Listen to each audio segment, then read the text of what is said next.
A nurse was suspended by the NHS after she referred to a transgender patient as Mr.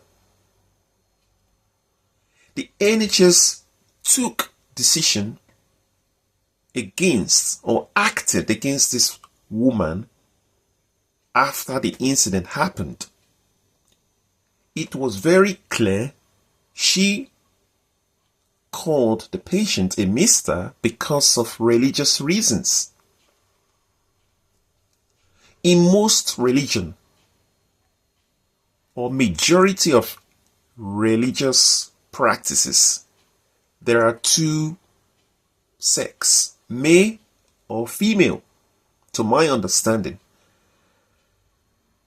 I am not aware of any religious group that have different identities or different genders. I don't think I'm aware of any religious group.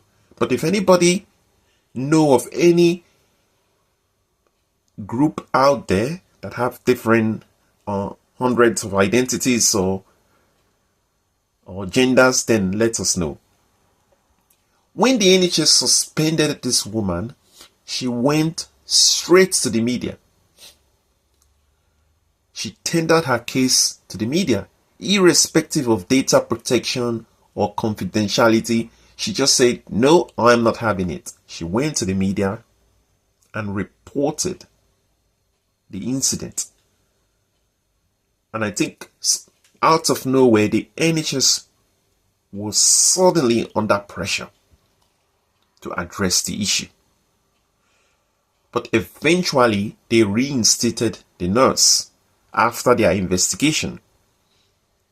The patient was racially abusive to the nurse, and the same patient raised a complaint against the nurse and saying, I am a transgender individual. I identify as this. Hence, she should refer to me as Mrs. or whatever the case. But due to her religious belief, I don't think she wanted to compromise on what she believes in, because there are people who are not going to compromise irrespective of what society think, irrespective of what political leaders think, irrespective of what regulations are saying. There are people, you will come across people who are not going to compromise. And this nurse apparently was one of them. She said, I'm not going to compromise on my religious beliefs.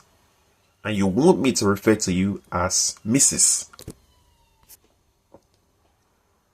But what the NHS did after they received a complaint from the patient, I think it was unlawful for them to just act rather than look into the incident itself, investigate thoroughly.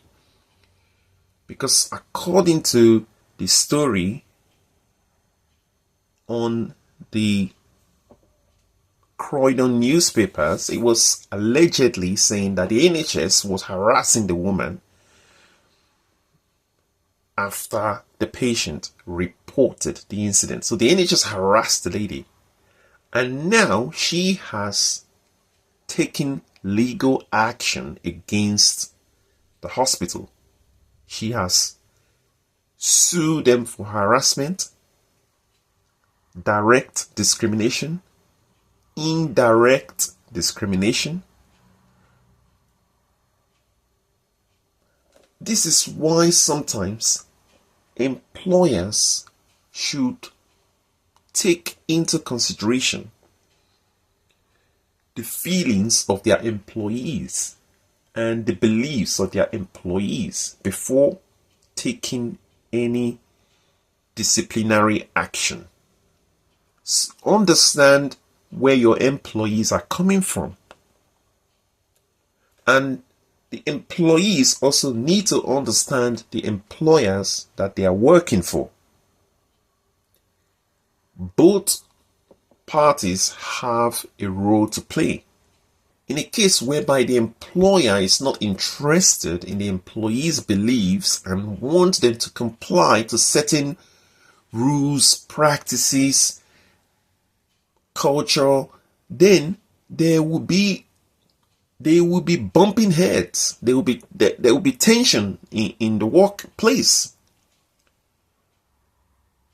You cannot have that type of environment where one person is trying to force something on another person.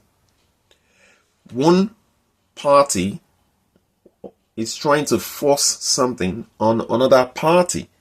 There has to be a middle ground. They have to establish exactly what would function or what people can tolerate to a degree.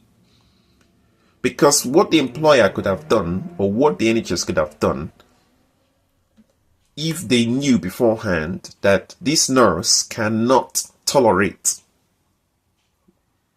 calling a transgender patient Mrs., they would have reassigned a different person to attend to this patient. That would have been the perfect scenario for peace to reign, or a perfect scenario to avoid harassment and all these allegations that she brought against the NHS in employment tribunal. Assign people, employers should assign employees to a task that they know will not infringe on their beliefs or compromise what they believe in. For example, you cannot assign somebody who is a practicing Muslim to work in a kitchen where there are porks or meat that they know is against what they practice. So this is the issue. This is the fault of the employer.